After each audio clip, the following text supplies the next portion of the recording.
নমস্কার, সবাইকে স্বাগত জানাই জিএম স্টাডি ফর ড্রিমসে।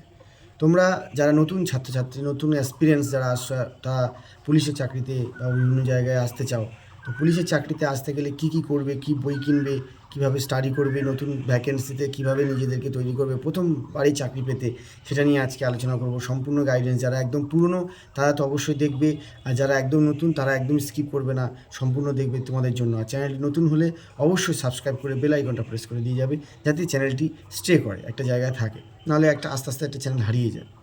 তো তোমরা প্রথম যারা পরীক্ষা দেবে, প্রথম একদম নতুন ভ্যাকেন্সি আসছে তোমাদের জন্য, সেই ভ্যাকেন্সিতে নতুনভাবে কীভাবে তৈরি হবে সেটা আমি বলবো।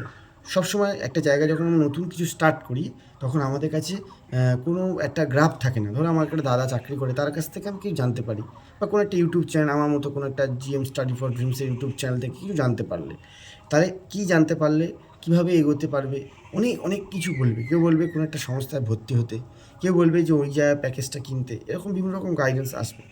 তুমি তোমার ক্যাপাসিটিটাকে চয়েস করবে, যে আমি কিসে সক্ষম, নিজের পোটেনশিয়ালেরটা কতটা কী আছে সেইটার উপরে নিজেকে যেতে হবে।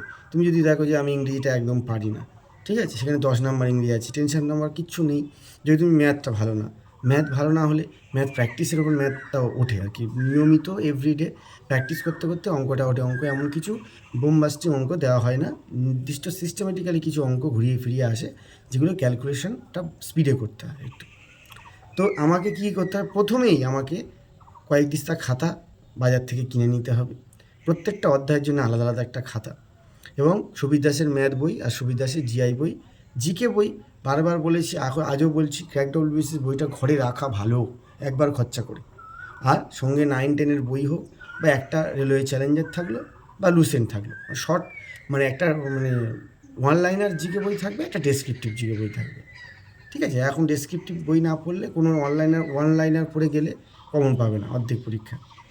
এইগুলো রাখলে, প্রত্যেকটা অধ্যায়ের খাতা রাখলে, তুমি একটা কোনো ফ্রি ব্যাচ দেখছো কোনো একটা ইউটিউব চ্যানেলে, যেখানে ফ্রিতে ক্লাস হয়, like Rani madam, like knowledge account, like TWS, এগুলো যারা আছে, তুমি দেখছি ফ্রিতে ক্লাস করাচ্ছে, জীবনবিজ্ঞান, ভৌতবিজ্ঞান, ম্যাথ, সেগুলো খাতাতে তুলে নেবে, যে জিকেগুলো করানো হচ্ছে সেগুলো ছোটো ছোটো করে নোট করে, পুরো ডিটেলসে লিখতে হবে না, হ্যাঁ, রেসার পিন এইরকম ড্যাশ ড্যাশ ড্যাশ দিয়ে ছোটো ছোটো করে লিখে নিই, নোট ডাউন করে পড়াশোনা করে, ওই খাতাটা ওই সাবজেক্ট পিছু রাখলে, তুমি একটা খাতা দুটো পার্টে দুটো সাবজেক্ট রাখতে পারো, যদি খাতা বেশি কিনতে না পারো।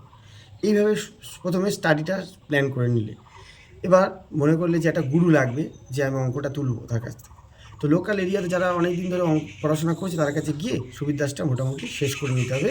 অ্যারিথমেটিক চ্যাপ্টার এগুলো যেগুলো আছে গুরুত্বপূর্ণ, সেগুলো শেষ করে নিতে হবে। এবার আসছি মাঠ। ফিজিক্যাল ফিটনেস না হলে ডিফেন্স সার্ভিসে কখনোই আসা সম্ভব নয়। মাঠে তোমার হয়ে কেউ দৌড়েও দেবে না, তোমাকে কেউ হেল্পও করবে না। তোমাকে মাঠে নিজেকেই দুটো পায়ের ওপরে আর হৃদয়ের ওপরে ভরসা রেখে তোমাকে পাস করতে হবে। তার জন্য তোমাকে একজোড়া জুতো কিনতে হবে, বেস্ট জুতো, ট্র্যাক স্টার, স্পিড আপ, এবং নাইকি, পিউমা, এগুলো রয়েছে, এবং কামাচি, নতুন নতুন ব্র্যান্ড, সেগা, এগুলো একটা জুতো কিনে একটা নির্দিষ্ট পোশাক রেডি করে তুমি সকালে করে মাঠে ছুটতে চলে যাবে, জগিং করবে, নিজের মতো ক্যাপাসিটি যতটা হবে ততটাই দৌড়াবে, কিন্তু সপ্তাহে 3 থেকে 4 দিন মাস্ট মাঠে দৌড়াতে গিয়ে দেখবে তোমার থেকে অনেক দাদারা বা সিনিয়ররা ভালো দৌড়াচ্ছে, মানে আউটস্ট্যান্ডিং। তুমি ভাবলে যে আমি কী করে এরকম জায়গাটা ম্যাচ করবো, খুব চাপ মনে হবে, টেনশন মনে হবে, ডিপ্রেস মনে হবে, কিন্তু ওরা একদিনে ওটা অ্যাচিভ করেনি, ওরাও অনেক দিন ধরে প্র্যাকটিস করে ওই জায়গাটায় এসেছে।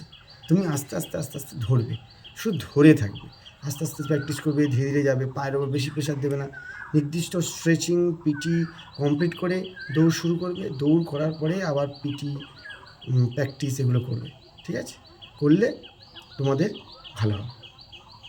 এইভাবে নতুন করে শুরু করো সব কিছু, তাহলে তোমাদের সব ভালো হবে। আস্তে আস্তে নিজেকে তৈরি করো।